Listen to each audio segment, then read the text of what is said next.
distinguished guests, ladies and gentlemen, I come to first secretary comment VINA embassy in UK. On behalf of the organizers, I would like to extend our warm welcome to this distinguished guests, ladies and gentlemen, from the audience family to our seminar. This common topical speciality is organized by VINA embassy. It's our privilege to have you with us today. We hope you will find today's event we have one for you to be focused and engaging. Firstly, I would like to invite His Excellency Ambassador Nguyen has been an opening speech.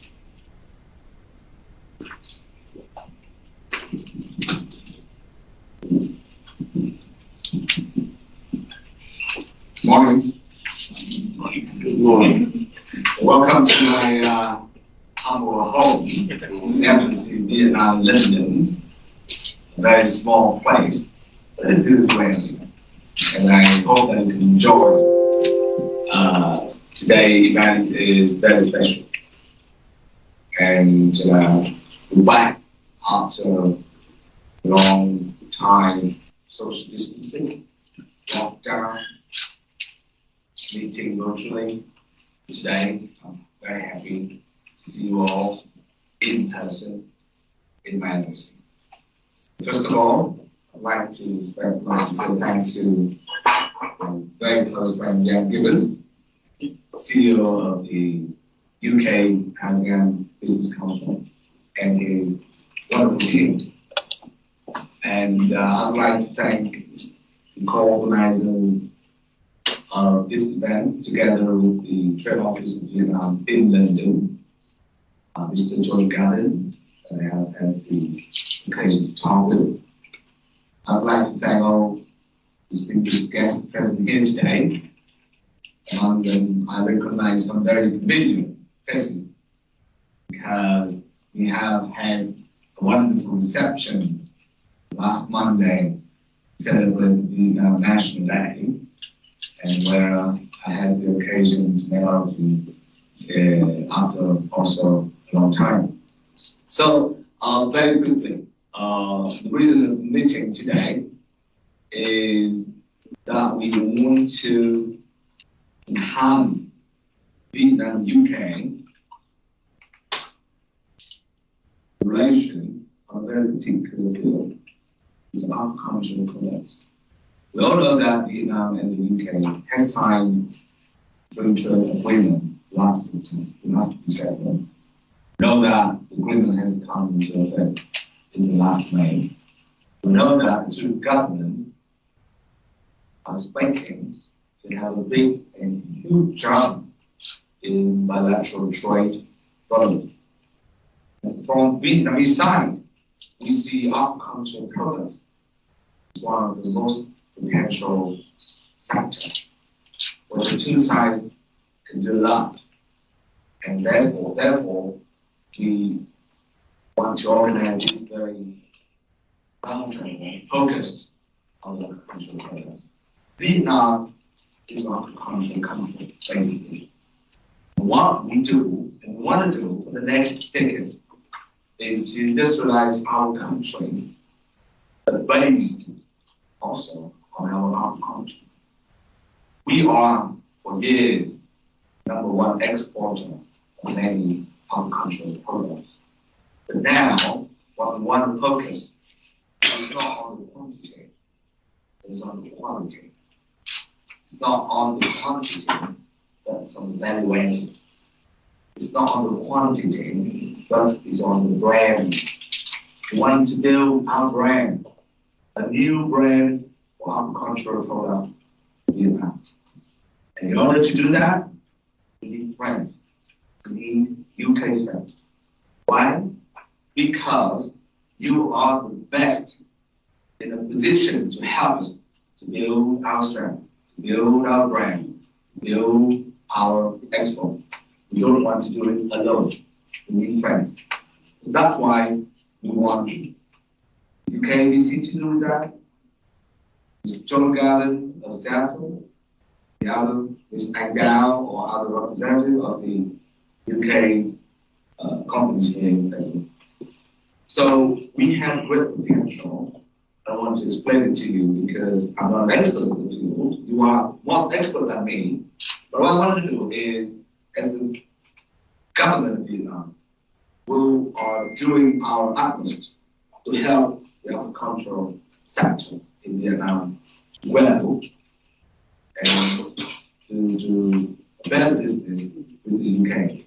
So this meeting also, this roundtable, I would like to hear from you initiatives, propositions, ideas to help us, support us, and to build a better future in this very potential sector. So thank you very much, and we'll have a good roundtable today. Thank you, Chancellor Vietnam for an inspiring opening speech. And now, it's our great pleasure, it's our great joy to have Mr. Yang Gibson, Chief Executive Internal Agency. Mr. Yang Gibson used to be the Consul General in Ho Chi Minh City and the Country Trade Director with UK in Vietnam, who is one of the most understanding gentlemen about doing business with Vietnam. Now he will advise Vietnamese company about any stimulating project.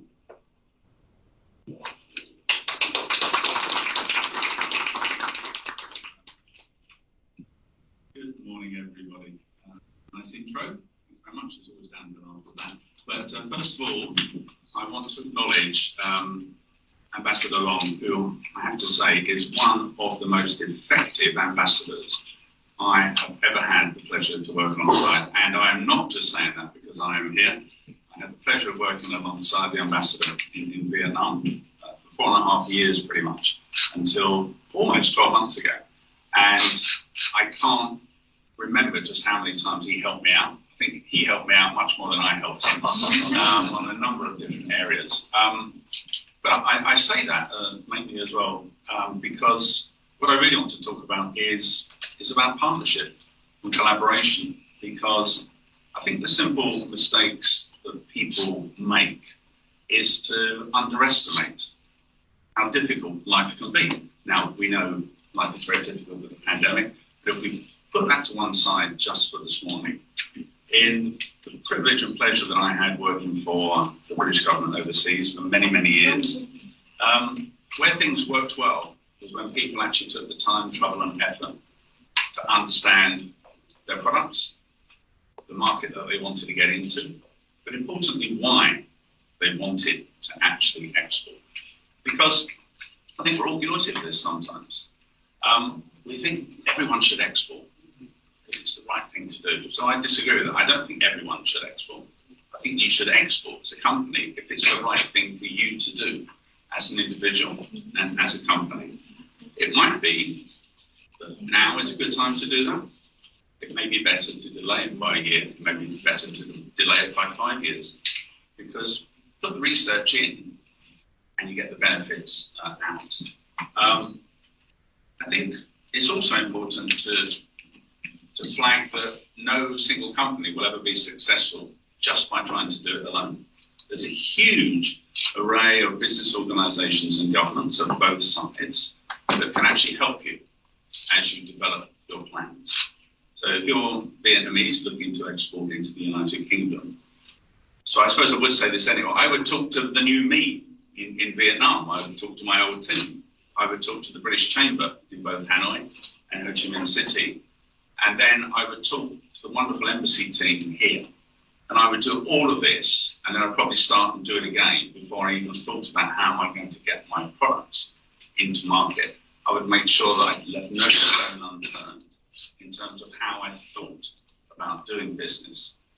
And when I was comfortable there, I would then make the case as to why me, my company, my product stands alone. Why should people buy my product? Why should they not buy somebody else's product? Because whilst many of us think we have something that's so special and individual, you may well find that that product is already in market or has part of the market perhaps sewn up, but it doesn't mean to say that you can't explore other dimensions of that. But it's never about taking it for granted. So do all of the research first, build the relationships, build the partnerships. If you can travel, so we're assuming that the world in which we currently live doesn't exist. It's the new paradigm. It's the new universe where we used to travel, if you can remember that. It's about investing the time and relationships in building new partnerships, in actually wanting to understand how you're going to do business with a potential supplier in the United Kingdom. And then I think it's about being as open and transparent as to how you structure your business in Vietnam, why you want to export, and making yourself so open that people are very comfortable about starting to build that relationship and collaboration with you. Have a good website as well. I mean, a lot of us just do most things online, and we've had to do that over the last year or so. But make sure that what you say on the tin, as they say, is what's inside the tin. So there's no surprises. And I think the next comment, I think, applies to whether you're trying to do business in the United Kingdom, whether you're trying to do business in Vietnam. It's about building trust. It's about building a relationship. It's about being collaborative, because you don't just make those relationships overnight. It takes time. Some people in this room have been doing business for 30 years in Vietnam, but I think you would say that wouldn't happen overnight. It was a slow burn. You build that relationship and you make yourself that trustworthy confidant. You make yourself that trustworthy business partner. That X or Y comes to you as second nature, but they want to then build that relationship in the longer term as well. So I think we can overcomplicate exporting, but we can also rush to export, and perhaps a little bit of time and effort into making sure that the timing is right for you to do that is indeed the right time. So I think really that's my main message. Talk to people at the outset, and we can give you contact numbers afterwards. Very happy to talk to anybody. But we will give you the right contacts at the Vietnam end to start that process, and then the wonderful team at the embassy here can do the rest in terms of helping you along that journey. But don't do it yourself. Do it with others. Do it in partnership. Use people in the nicest form of that word. But basically, do it for the long term. Do it for the right reasons. And I really hope, because I'm so biased about Vietnam, I want every Vietnamese company to be a massive success in terms of exporting. You have my support going forward. You have my team, and importantly, Ambassador Long's team as well. So, Councillor Kuhn, thank you very much for organising this, and I look forward to talking to you later. Thank you very much for wonderful remarks and for the huge contribution to Vietnam UK rescue. To conclude this seminar, I would like to invite Mr. John Gagan, Director of South Asia Transportation Organization, to give a remark on getting into the European market, what to do and how to make it. Thank you very much. First of all, it's a great pleasure to be here, and a very impressive. Thank you very much. Thank you very much. Mr. Ambassador, you've done me well. Yeah, so it's just a great pleasure to be here. And for those of you who are looking in, you can't see the huge display outside of quite amazing fruits, foods, which are out there and got a mouth-watering display.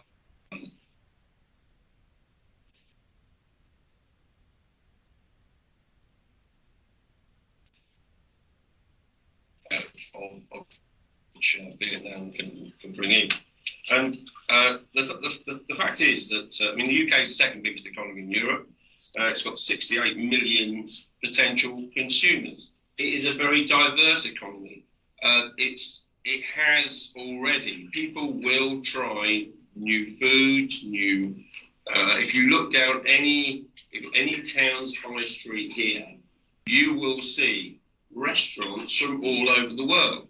And one of the key things is we hope we'll see more shops that are Vietnamese shops and more restaurants which are full, proper Vietnamese restaurants. So there is a huge opportunity here. It's a non-protectionist and it's a very open economy. That doesn't mean to say there isn't rules. There are rules, and we have the Food Standards Agency, which does a remarkable job. And it's important to understand what the rules are and how they apply.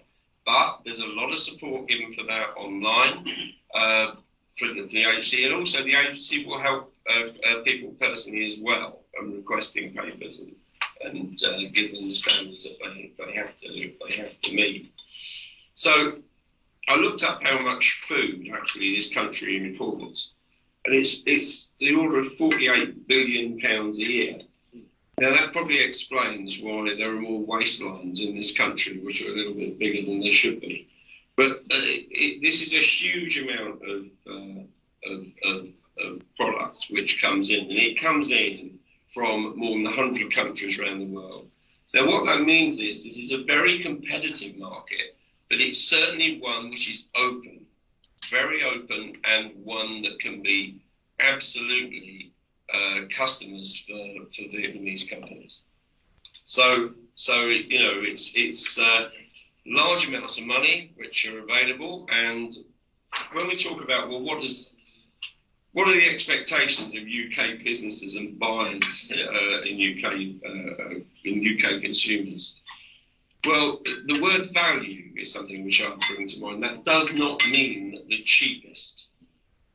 In fact, you very rarely find many people in the UK go buy the absolute cheapest thing that they can possibly get.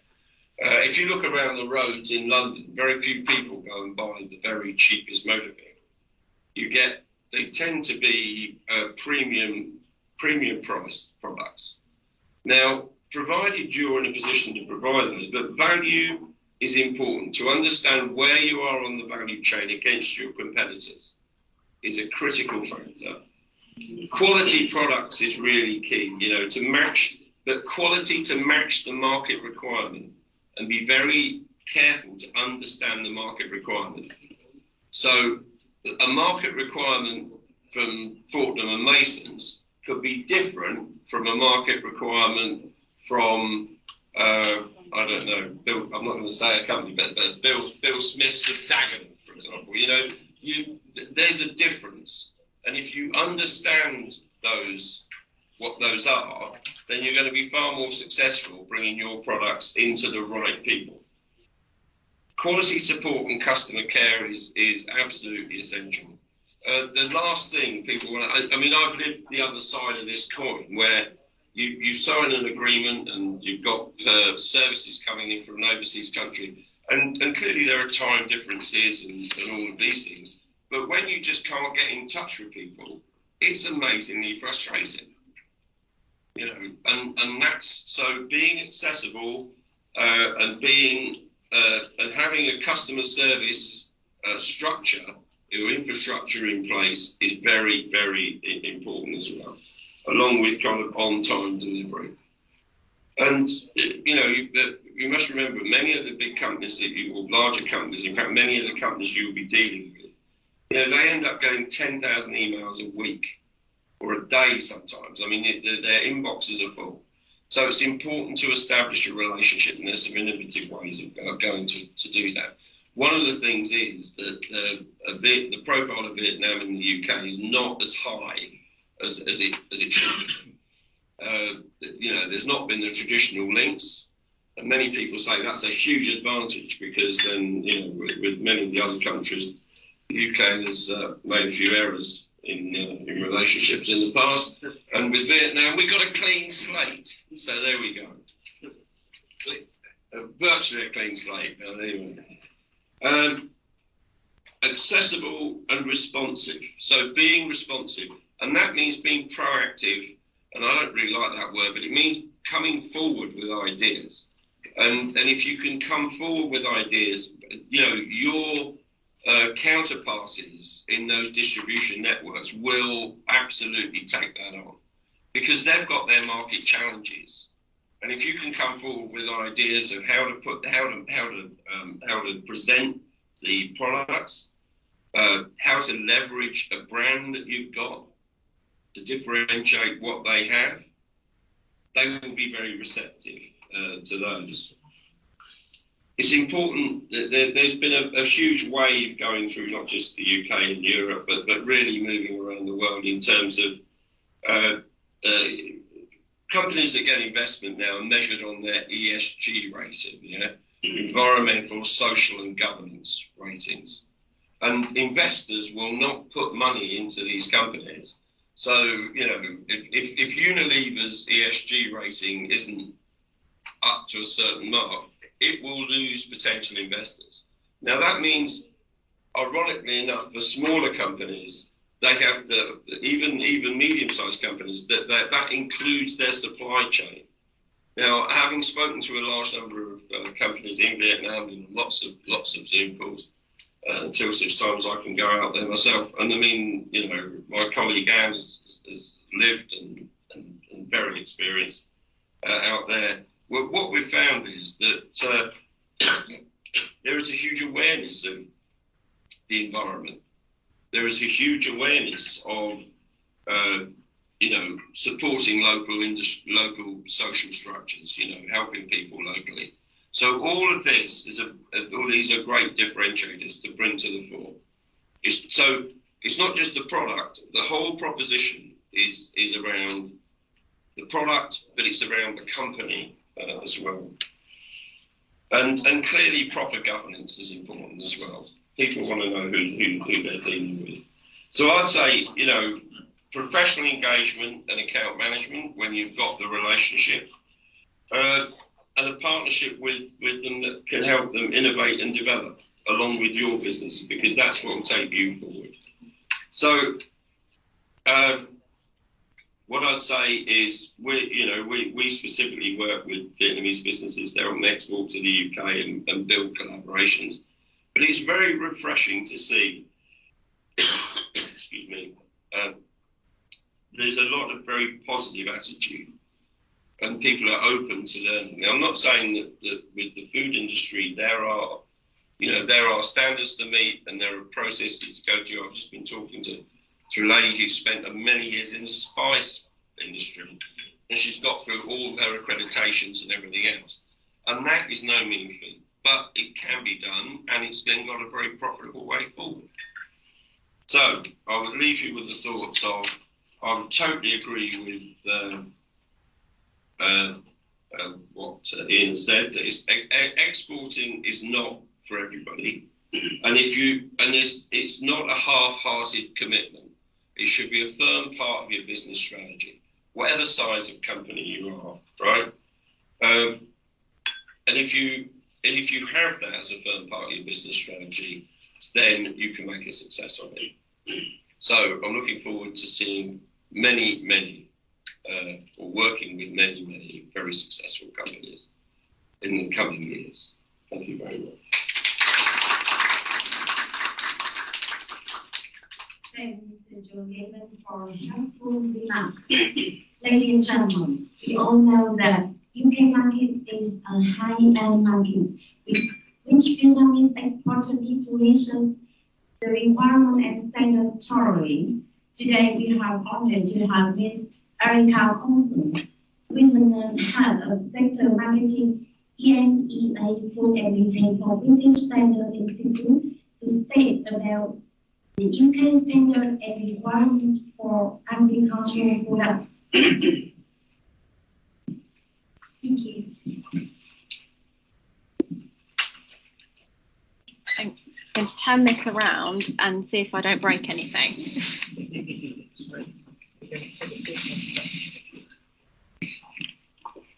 Excellent. Thank you. So just for the people in the room, before we get started, just to see who we have really, I'd like you all to stand up if you currently export into the UK market in some way. So we've got one person who exports into the UK market. So a few more. Okay, and I want you to stay standing if that process was easy and simple. We've got someone very confident over there, I think. Good. So we all know that we have a limited time today, so we're not going to be able to go through the whole process of that easy and simple for you and a little bit more difficult for everyone else process. So I'd just like to tell, It's a video. and tell how practiced we are with technology now. Yeah, exactly. Everything used to be on Zoom. Okay. Use a scroll. Oh, scrolling. Okay. Right. So, British Standards Institution. Who are we? Why am I here today? we work with developing standards, ISO standards, etc. And we then audit to those standards, we train, and we're very used to working with this industry. The food sector, from a UK perspective, is larger than aerospace and automotive combined. So there's a lot of manufacturing of food and drink in the UK that getting food into the UK and kind of getting those contracts is going to be very, very difficult. That's better. So we started off on a standardisation point of view. So we started with railway tracks, and we had an issue because nothing was standard. So when one bit of the railway got to the other, it didn't match up, and there was a real issue there. And I think we all see that in the supply chain, working with one retailer to another. One asks you one thing and another asks you another. So that standardisation is where my point of view will come from today. We're now working on a much more behavioural standard approach. So when we look at the culture, I think earlier on we heard much about that on actually it's about the company, it's not just about your product. And that's what really we need to look at. So we work with a lot of big businesses, some of those brands up there. But really today I want to talk to you about what matters to you, and it's bringing those products into market in the UK and how you might have an advantage over others.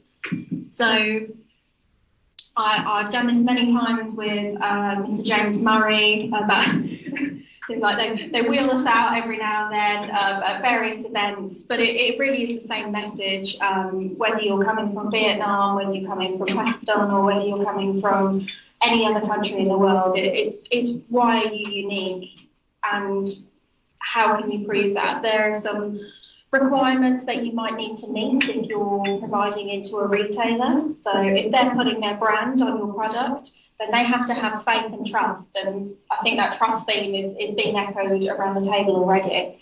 And by doing that, we have standards. So there might be many certification standards up to GFSI level, so Global Food Safety Initiative there with BRC, FSSC, and if you're putting a retailer's name in your product, it's those kind of certifications. And I can see I'm going to call you Miss Spice, agreeing there. And it's not simple, is it, right? And I bet. From if you're talking to one retailer, another will have a different requirement. Yeah. And more of those requirements are becoming social and ethical. So you've got the traditional food safety here, and even if you're supplying packaging or storage and distribution, there are set standards there that actually you can get yourself embedded into that supply chain with. And if you have this, it almost gives you a leg up over other people because it's that trust again. And if you've achieved this, people know that you're working to some kind of trusted standard. And then it's your pitch and it's your unique environmental management. It's all important. But what it comes down to, for me in this age, and I'd say this is maybe changing at a rapid pace at the moment, is really what goes on your packaging now. Because from a UK perspective, we were discussing earlier, weren't we? It's a minefield of the labelling challenges you'll face from a compliance perspective of what you'll put out there, and doing the research and knowing which marks you need to put and what you need to do in terms of allergen declarations for legislation reasons is one thing, but actually what's going to give you a competitive advantage and compel UK consumers to look at your product and think, I'm going to buy that, I'm going to pay the extra for that. That's my supercar of a coffee is something else. The straws that I see outside, again, that's something that you're doing as producers that is actually addressing a challenge in our market. Very soon we're not going to be able in the UK to release and use non-reusable plastics in our supply chain. At the moment, it's very difficult to imagine that, but the innovation that is happening in Vietnam, you can solve that problem for us.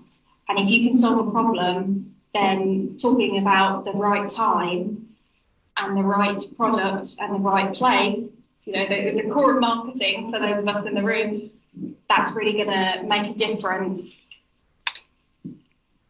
I'd like to talk about the kite mark. So you will have seen there the kite mark on food. It's something that BSI does, and you can see, I'm not going to read all the stats out to you, but it's something that we look at as trust in the UK market. And if you're looking at proving a claim, perhaps, and getting third-party validation of that claim, it's something that some of our customers actually use to the market, where you've got a trusted mark, you've got third-party validation of that claim, and you've got a way of communicating that to consumers in a very concise way with great market recognition. There are many other marks on the market, but it's up to you on what you really choose there on moving claims. And to finish, I think I'd just say think safety, quality and product differentiation, but actually think about what problem you can solve. Because if you can solve a problem, you've created your own market, you've got that blue ocean ready to swim and ready to thrive. So, thank you.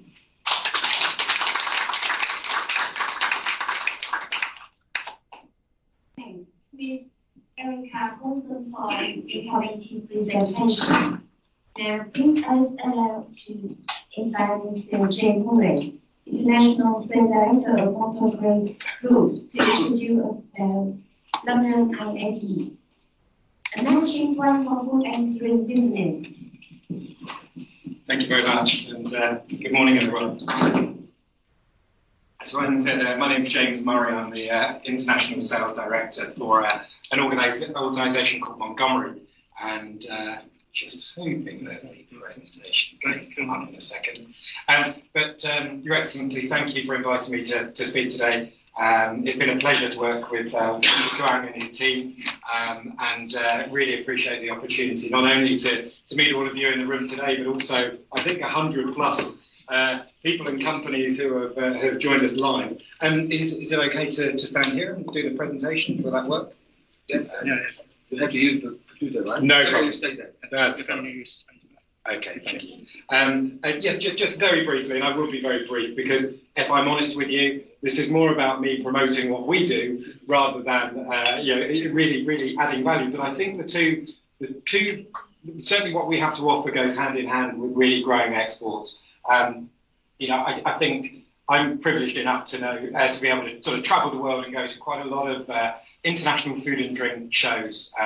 Where we meet many exporters who are looking to sort of export to key markets. And I think the food and drink trade show calendar is sort of intrinsically linked with growing export sales for food and drink.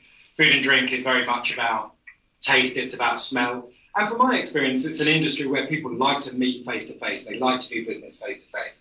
And I'm in particular going to talk to you about our IFE event, which runs next March. But to set the scene, Montgomery were established in 1895. So we have over 100 years of experience in the trade show calendar. We run many leading food, drink and hospitality trade shows across 3 continents. We run shows not just in the UK and Europe, but also Africa and Singapore. But to specifically touch on IFE, IFE was established in 1979 and is the leading food and drink event show on the calendar. It runs next March, it runs for 3 days. And obviously, I would love to see more Vietnamese companies joining us. I certainly appreciate the challenges that we face at the moment in terms of lockdown and travel and everything that we've been through, but certainly longer term, it would be amazing to see Vietnam represented. I say that because at the last event, we had 90 countries represented. We have 30 international pavilions. Over half of our exhibitors are from overseas. So the show really does reflect sort of consumption and food and drink sales in the UK market. And we would love to give Vietnamese food and drink companies more exposure on the back of that. And just to give you a little bit of insight, and I will be brief, the exhibition attracts buyers from not just the UK but from overseas. A large, really 4 key cornerstones to our visitor audience: the retail market, just the major retail multiples, but of course they're hugely important in terms of volume sales and that they come, but also food service, hospitality, yes, the big sort of restaurant groups, airlines, food manufacturing. We have a large part of our audience who come from the food manufacturing sector, and they're looking for more commodity ingredients. But for many exporters, what they're looking for is importers, distributors, wholesalers, and a third of our audience at IFE tick that box as well. So really presenting lots of opportunity. And for the first time, IFE will sit alongside 4 other events. So we have a show called IFE Manufacturing Solutions, which is all about the manufacturer, its ingredients, processing, packaging, anything that services and adds value to that market. HRC, which is the leading hospitality food service exhibition, so the HoReCa market, and also the London Produce Show, so showcasing produce into the UK market as well. And it's the first time we brought these shows together, and we're really sort of creating, for the first time in the UK, a mega event, and really adding even more value for those companies that are paying to participate, and also those visitors that are coming to source new products or meet existing suppliers. And just very briefly, I wanted to touch on a digital platform that we've recently launched called IFE Connect.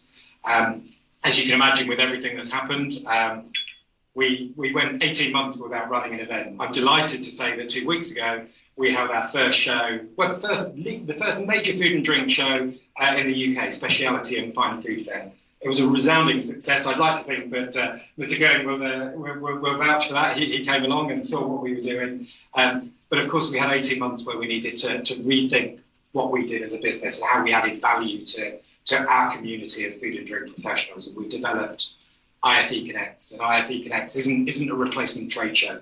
It is a platform online that runs for 365 days a year. And I'm promoting this because I believe that anyone who's connected with food and drink can generate value for their business by subscribing to IFE Connect and getting on board. It's free to subscribe, so I'm not trying to sell anything. Basically, IFE Connect is a platform that is an online supplier and product directory, but it also includes webinars, seminars, white paper presentations, lots of information that can really, really add value to either companies in the UK that are looking to source and buy, but also exporters looking to sell. The content's there, it's free. Next month, we'll be running a session that will focus in on trends in the UK and an overview of the UK grocery retail market with some partners, Mission Ventures and Kantar. And I will certainly ensure that all the Vietnamese exporters are invited to attend that so that they can generate more value and understanding of the market. Because as we've talked about, understanding the market, being prepared, making sure that you understand where your product sits and where the opportunities are is very, very important. We are very privileged as a leading organiser of events. We have a unique database. We have over 100,000 plus food and drink professionals on our database. They're active, they're engaged, and we're certainly proud of the fact that we have such an amazing community that we can engage with, and I'm sure that many of them will look to engage with Vietnamese exporters. That is my very, very brief tour. Thank you so much for your time. I look forward to meeting many of you afterwards, and thank you again.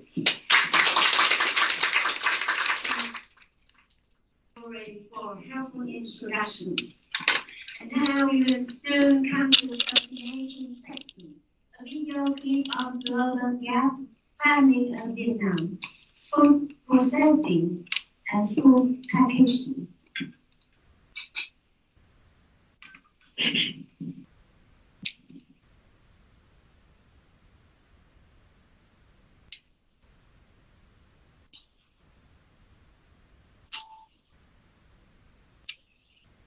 subtract.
I hope that now you will have a clear view about Vietnamese farming and agricultural industry. Thanks to your trade promotion for the team. Now we will move to Q&A session. The audience can also participate with Q&A by asking questions and sharing their own point of view. I would like to invite on the stage the moderator of our Q&A session, Mr. Nguồn, Vietnam and VIETRADE Council. Thank you very much. Good morning from London. Dear Vietnamese participants, you are now have a very good chance to make your question. How to accept the debate market. They are here, very outstanding experts to take your questions. Yeah, please take your chance.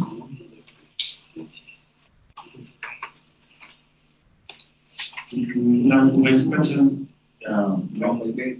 your hand on your computer.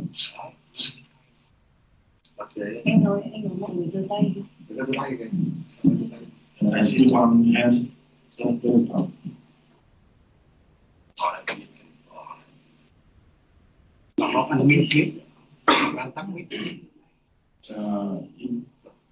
Đề nghị mọi người bật mic lên. One of you like to question, you should unmute your microphone.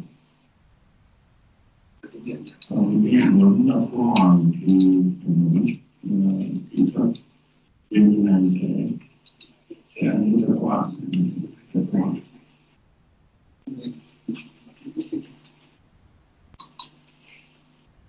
Em allow. Trong lúc chờ đợi, before we have I have a question. So I'm very interested in the AIP, and actually that is the platform that we need. Our experience that we have to partner with the vehicle note. I think the trade fair is one of the best vehicles to note when people can come and meet and expose. Let's be there. So I was going to say in March, and I was last Vietnam in Italy. And with the same, the Milan exhibition trade fair company, they reserved for us an area where we can have a stand in Vietnam. This is a particular company.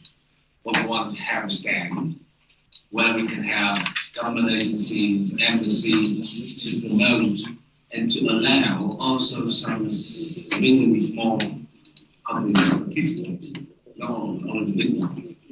So is it possible to have this kind of area, and how the Vietnamese trade office can cooperate with you to have this particular, to have some incentive, facilitation, or so that would be my idea to launch Vietnam agricultural food stand in your area.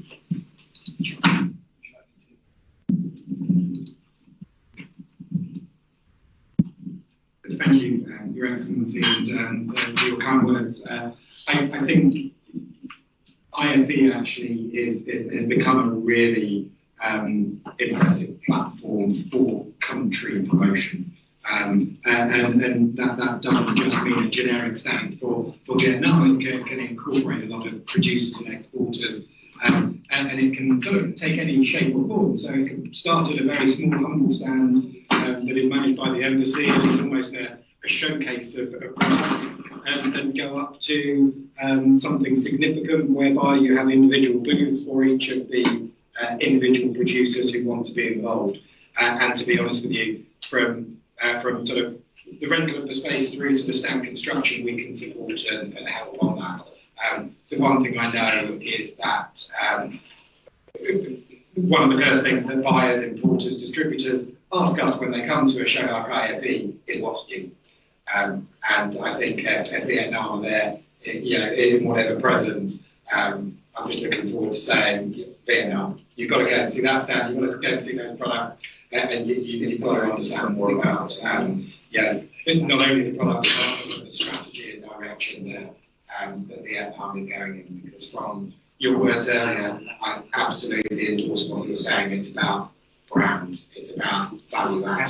And I think that's a really, really important message to get across. And of course, I'm going to say this because I run trade shows, but it's you can achieve a lot in 3 days. It's a much more focused way of hitting the market and getting big profile very quickly.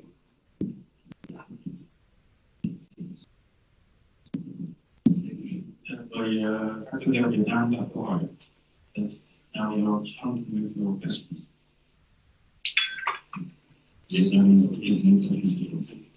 Cái tay kia mà bật được sao? Đúng gì đấy. Đúng như ghê đấy. Em lao hết rồi đấy, em lao mic. Maybe if you make a presenter, if you make them a presenter, the one before that. Yes. And then yes. Yeah. Okay. Yes. Yes. Ladies, young business manager from Vietnam. Yeah, make your questions. Yeah, hello everyone. I'm Tommy. I'm technical director VINA Group. I introduce my company VINA Group were officially established in August 2014. After many years of learning and quality improvement, VINA Group, with the motto of success comes from quality, have been accepting its position in the market. We have many major markets such as the US, Canada, Australia, Germany, Japan, Korea.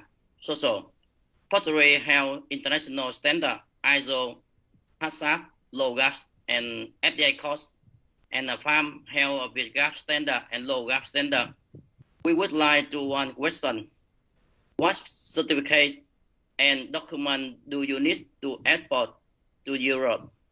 For example, when we export to US, document inquiries, one airway bill, one site commercial invoice, one original of bucking list, one original of phytosan certificate for exported route, and one foreign site certificate of inspection. So if you have any change, please let me know. Thank you very much. Thank you for the question. I see you left a bit long question. I believe for the basic documents or certificate you have to prepare as other quality, or for the product you also have to submit additional certificate to get your product into the market. I believe Mr. Eka can be more detailed on that questions. Please. Thank you, and thank you for the question. So you'll know, congratulations on reporting and exporting into so many markets already. So for the food market in the UK and specifically, yes, if you're going into major UK retailers as your own brand, there will be less requirements. But if you are producing and wanting to supply with the retailer name on your own brand, you will probably need a GFSI recognised scheme, so the food safety schemes such as BRCGS or FSC 22000, etc. I think to talk about IMB, when you come, you'll notice there'll be lots of different retailers and they'll have their own specifications. So it's very important if you're going down that track to actually look into which retailer you're looking to supply. I'm not sure which products that you are supplying at the moment, because in the UK and in Europe, indeed, there are lots of rules around non-GMO products, for example. So you might need certification to prove that your products are not genetically modified, etc. So yes, there's a lot of research to do on that, but I would say also consider your labelling coming into UK market in particular. There are lots of considerations, and the labelling rules are constantly evolving and changing. So what may have been correct and acceptable 2 years ago may not be now. So it's really important to keep on top of that. Maybe working with your distributor who can help with that. Thank you, Mr. Erica Osmond. Next question, please. Thank you.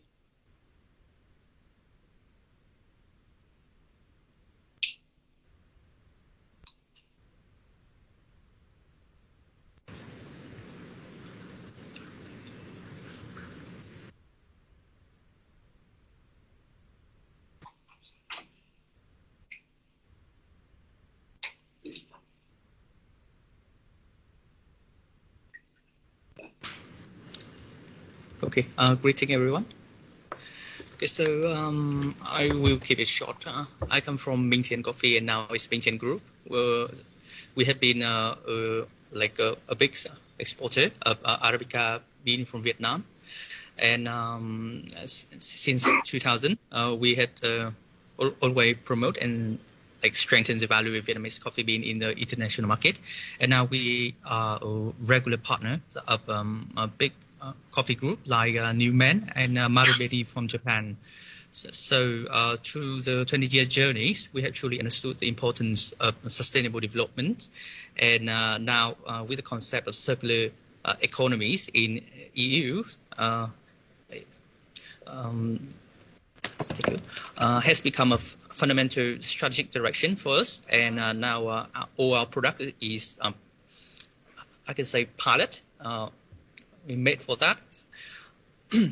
So we have our green coffee bean, which is UTZ and 4C certified, and then to our ground roasted coffee, and then our Hachuk Cascara tea, which you can see in the product that is now shown in the US, in the UK embassy. And the Cascara tea is a tea which is made from the skin of coffee berries and from the green bean pre-processing. And then the coffee parchment to be used for our biodegradable packagings, which is TUV Austria certified.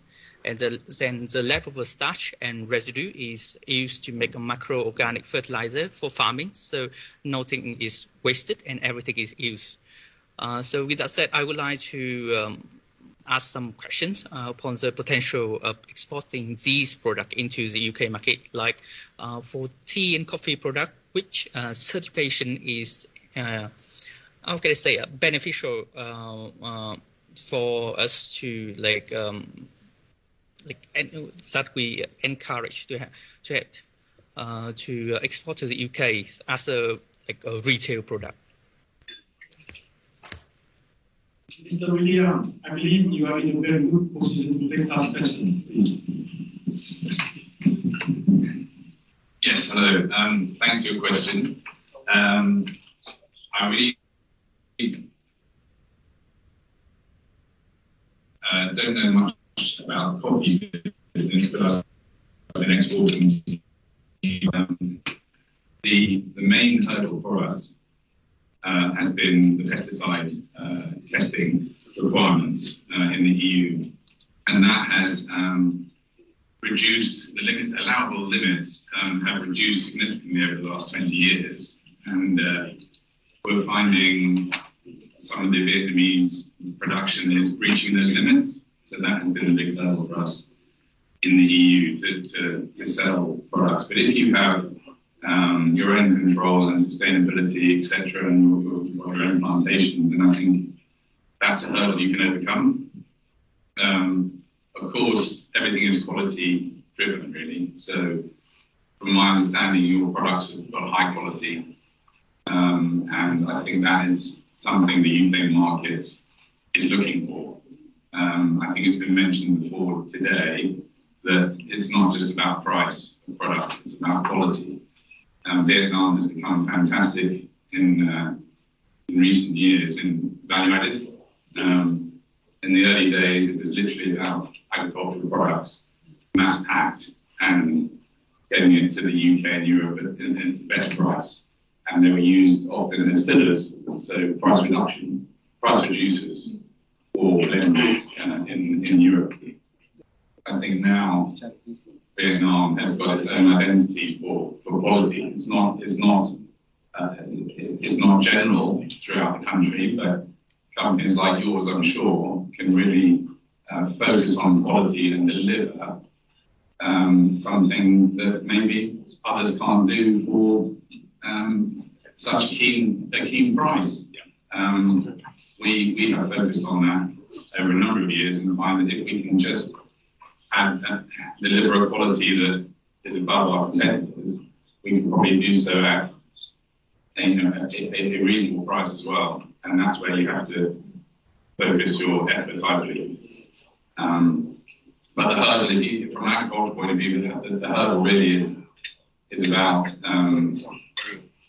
for tea and probably for coffee, is about pesticide residues that seem to be present throughout certain areas of the country. And if you can control your own farms, then you can overcome that. And then the market, I think, here is very much open to you. Thank you very much.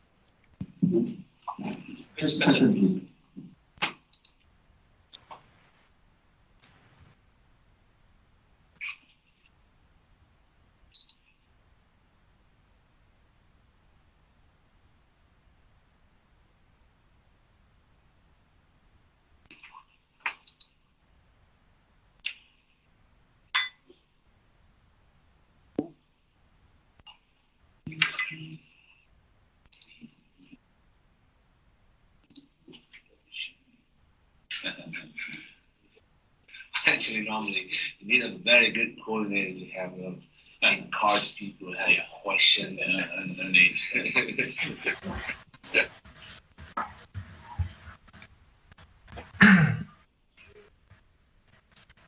Hello.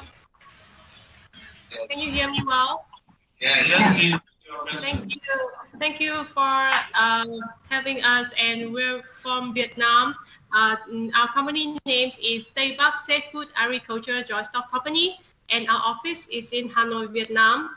And through this virtual events, we really want to welcome you to someday visit our office and our maybe a factory to see that we have the type of products, that the type of service that you're looking for. Specifically, we want to ask two questions for today. And first is about our products, the dry fruit. And we have seen the presentations, and there's like Miss Erica from BSI show us a lot of certifications for the UK market. But we do want to know that's what exactly the demand for the dry fruit products that needed to the certifications that are needed for the dry fruit products. That's our first question. And the second question is that what is the possible ways that we can contact with distributors from the UK so that we can show out them our products, show them that we can be their good partners in business, etc. Thank you. Yeah, I can certainly talk about the way that you contact distributors. Okay. Hello, Mr. Johns. We have spoken before. Yes, we have. Yeah. So it's about being very focused around the kind of distributor that you want and working out the profile of organisation. So if you're a small or medium organisation, to try and go to a very large organisation, it will be very difficult because there will be lots of hurdles. So this is what we do. We match the organisation with a compatible organisation where, and they will give you advice on the standards that they work to and what they actually want. I mean, they won't let you guess. I mean, you can look up, you get a lot of support from various agencies, and probably is giving a lot of indications of that. But many of the suppliers will help with that process. But the key thing first is to be very clear about what particular products that you wish to come into the market with, and be very focused about it. And then secondly, to pick, or to work with an agency like ours, to pick the right kinds of organisation which would match you in terms of culture, values, and aspirations. Okay, thank you.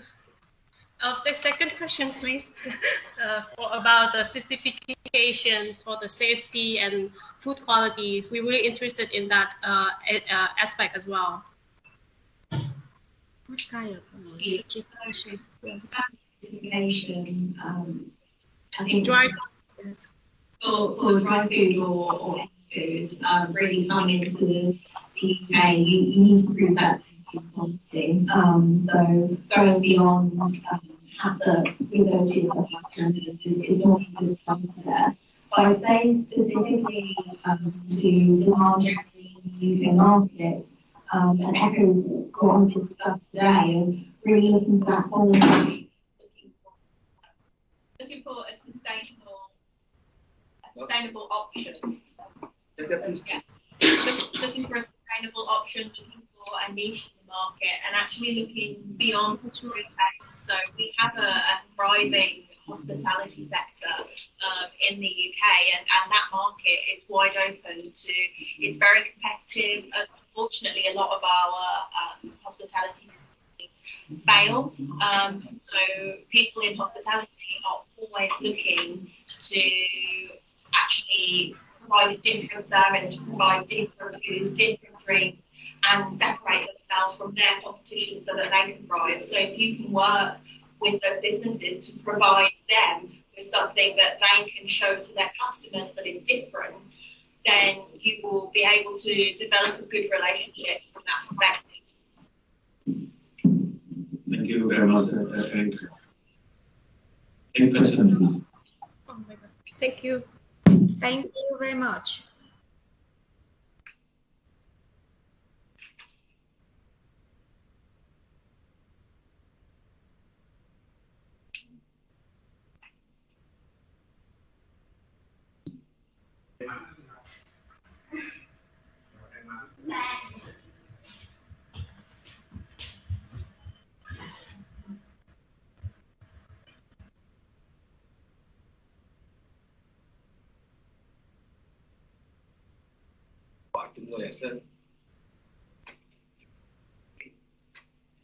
Mấy người giơ tay em cho không người anh rồi.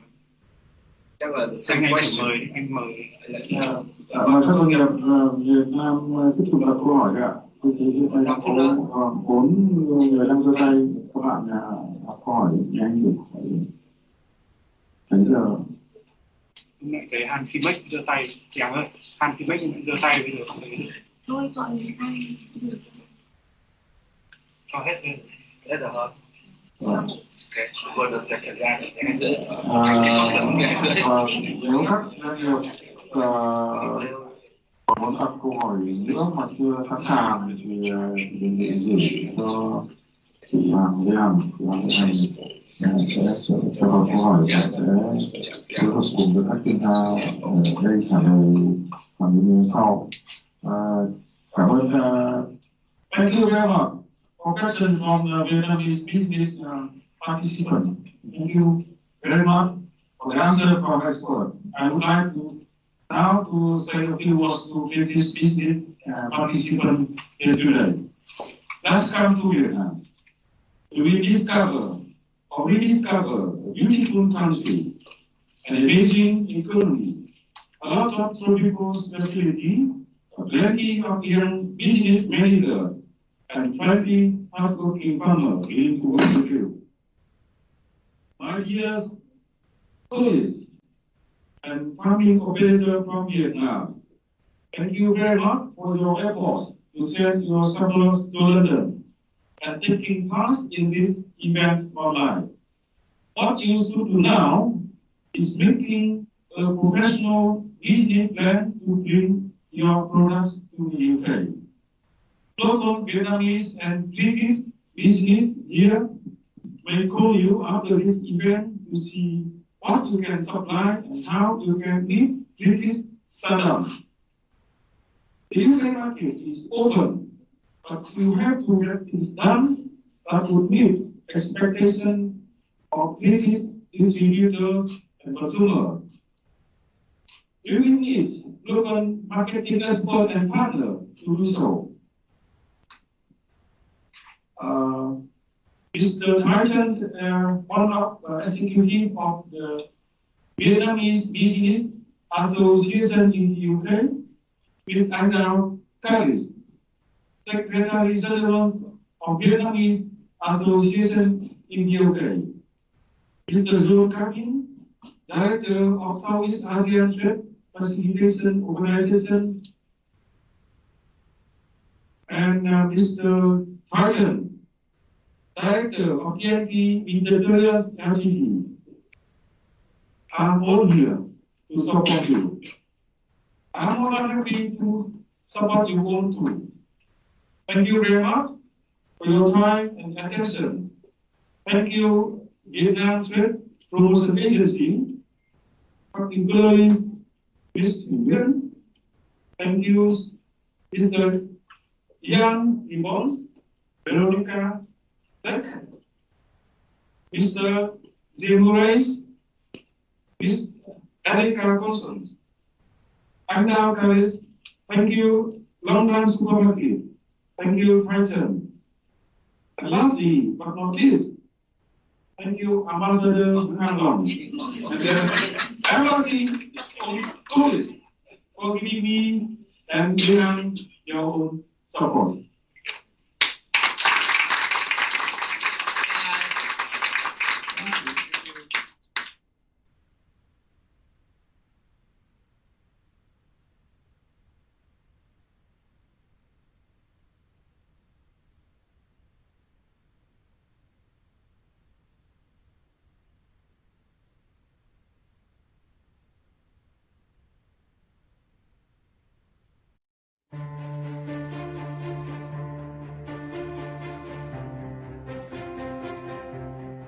As a tropical country, especially in the southwest region, the land is rich with orchids all year round.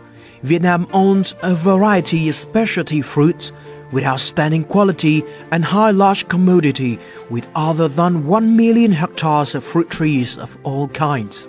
The whole country has thousands of safe fresh fruit growing areas, applying high technology, implementing production processes according to VietGAP, Global GAP, organic production, being granted export codes with thousands of packing facilities.